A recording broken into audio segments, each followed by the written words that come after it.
Assalamualaikum warahmatullahi wabarakatuh. Perkenalkan, nama saya Putri Faris Amalia dengan NIM A1C224105. Di sini saya akan menjelaskan materi tentang segi empat. Definisi segi empat. Segi empat adalah bangun datar yang memiliki 4 sisi dan 4 sudut, serta merupakan salah satu bentuk dasar dalam geometri. Segi empat terbentuk dari gabungan 4 ruas garis yang menghubungkan 4 titik dan 3 titik tidak tergaris.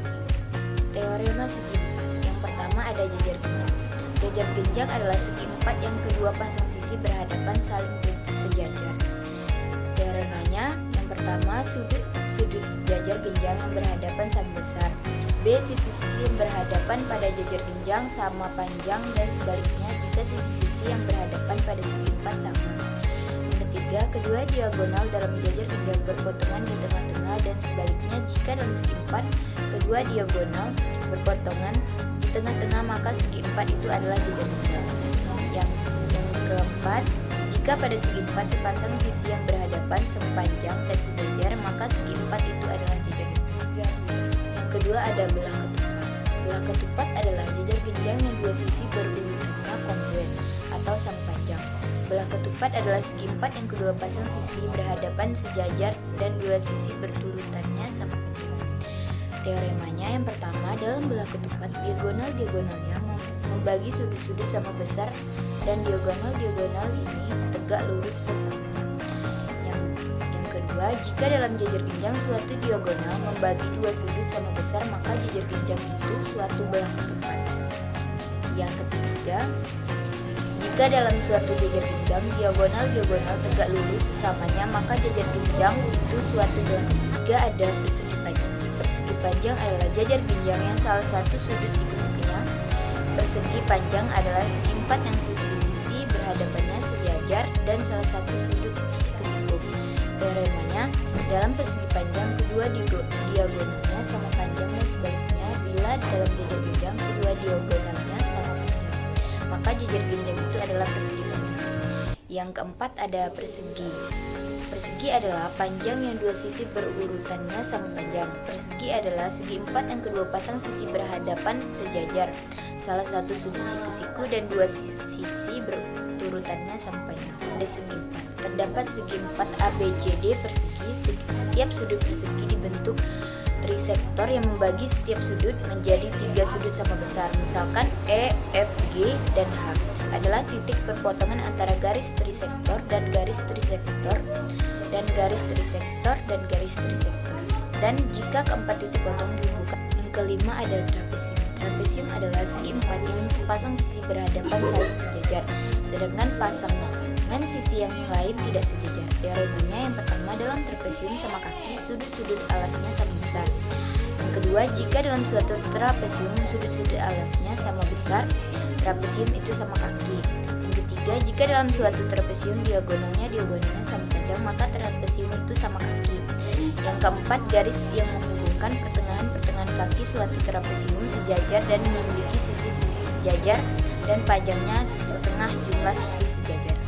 Yang keenam ada layang-layang. Layang-layang adalah segi empat yang sepasang sisi yang berdekatan kongruen dan pasangan sisi berdekatan lain yang lain sisi-sisinya berbeda dengan sisi-sisi pada pasangan pertama juga kongruen. Keliling dan luas segi empat. Rumus keliling persegi yaitu 4 dikali S.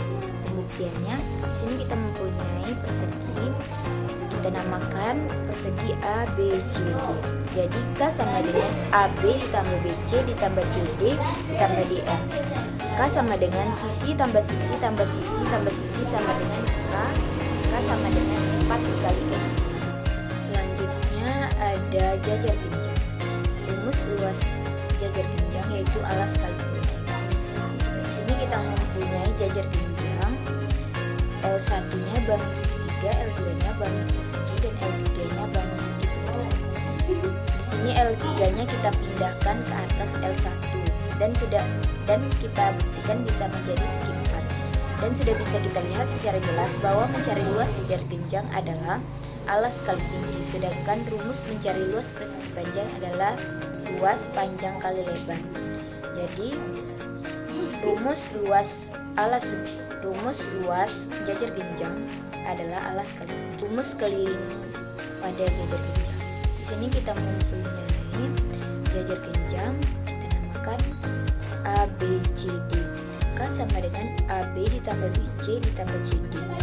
K itu sama dengan keliling jajar genjang, sedangkan AB, BC, CD, dan AD itu sisi jajar genjang. K sama dengan AB ditambah BC ditambah AD.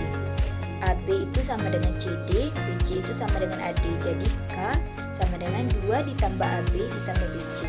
K sama dengan 2 dikali alas ditambah sisi miring. Kita mempunyai segitiga sama sisi di mana panjang segitiganya sama. Segitiga itu pasti mempunyai alas tegak lurus dan sebuah garis dengan membentuk sudut 90 derajat. Maka garis yang tegak lurus dengan garis kita sebut sebagai garis tinggi. Rumus luas segitiga yaitu setengah kali alas kaki. Ini ada 2 contoh soal luas. Yang pertama, perhatikan gambar di samping ini. Terdapat 4 buah layang-layang kongruen yang termuat pada persegi dan ternyata masing-masing tersisa daerah persegi yang diarsir.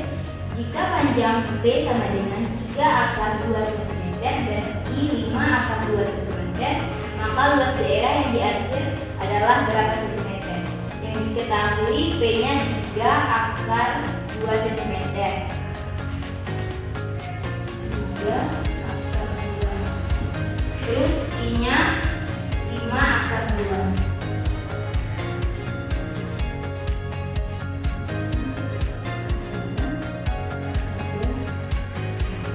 Pertama kita mencari luas persegi dengan rumus sisi kali sisi. Jadi sisi kali sisinya 3 akar 2 ditambah 5 akar 2 dikali 3 akar 2 ditambah 5 akar 2. Jadi hasilnya 8 akar 2.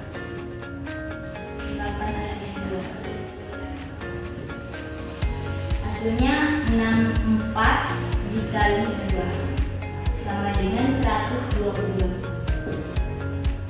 Pada gambar ini layang-layangnya dengan luas yang sama, dengan bentuknya sama, jadi layang-layangnya termuat seperti ini gambar.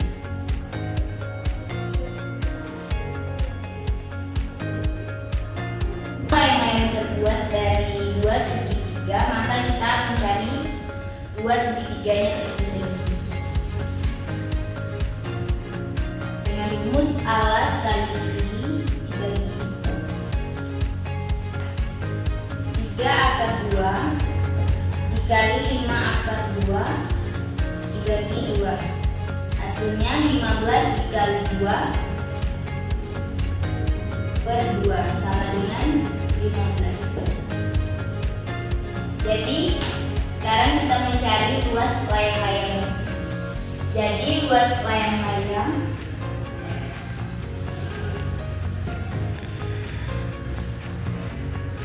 sama dengan 15 dikali 2 sama dengan 30.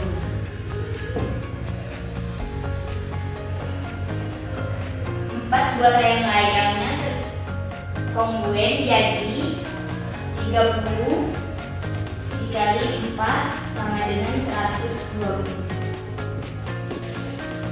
Luas persegi yang diarsir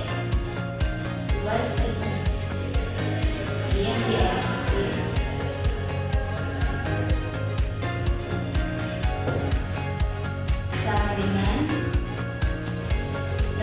128 kurang 120 sama dengan 8 cm.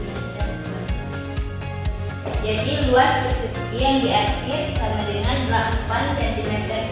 Kedua, ada soal diberikan persegi ABCD, titik E dan F terletak pada sisi BC sehingga perbandingan panjang BE banding FE banding FC sama dengan 5:1:2. Titik G dan H terletak pada sisi CD sehingga perbandingan panjang CD banding BH banding HD sama dengan 3 3/1/4. Jika luas daerah yang diarsir adalah 100 cm², maka keliling daerah yang diarsir adalah 1 meter.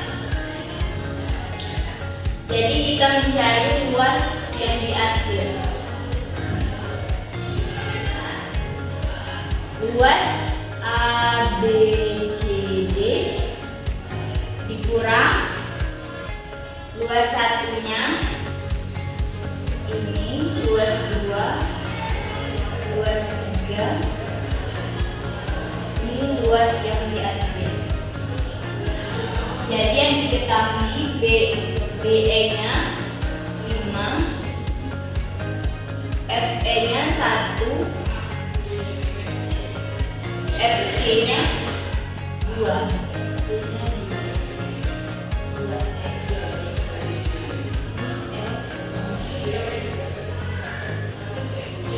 CG-nya 3, GH-nya 1, dan HD-nya 4.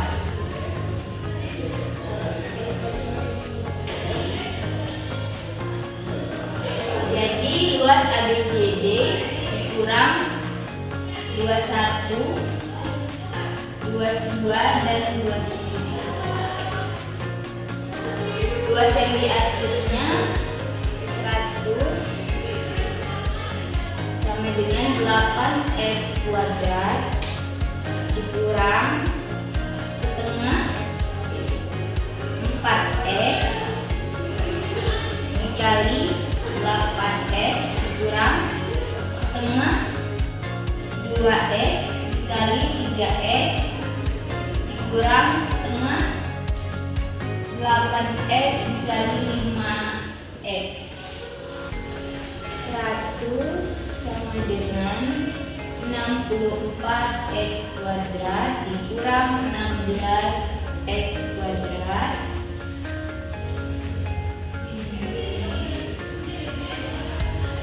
dikurang 3x² dikurang 20x². Jadi 100 sama dengan 25x². Ya, AE sama dengan akar 8x² ditambah 5x²